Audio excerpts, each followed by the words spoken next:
शरद पवार महाविकास आघाडीच्या कोट्यामधून राज्यसभेवर जाणार आहेत। राज्यसभेसाठी पवारांना पाठिंबा देण्याच्या हायकमांडच्या सूचना असल्याची माहिती काँग्रेस नेते विजय वडेट्टीवार यांनी दिली आहे। तीनही पक्ष एकत्र येऊन पवारांच्या नावाची घोषणा करतील असं वडेट्टीवार म्हणाले।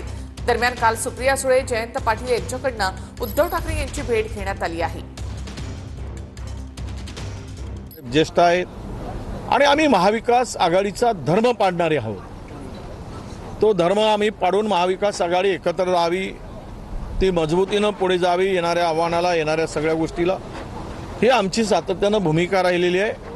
म्हणून आमच्या हायकमांडनी कदाचित पवारसाहेबांना पाठिंबा देण्याचा निर्णय घेतला असावा असं आमचं मत झालेलं आहे। आत्ताच आम्हाला फोनही आला आमच्या प्रभारीच्याकडून की काँग्रेस प्रेसिडेंट मल्लिकार्जुन खरगे साहेबांनी, राहुलजी गांधी यांनी आणि सोनिया गांधीजींनी पवारसाहेबांसारख्या ज्येष्ठ नेत्याला पाठिंबा देऊन त्यांना राज्यसभेच्या त्या ठिकाणी पाठवलं पाहिजे।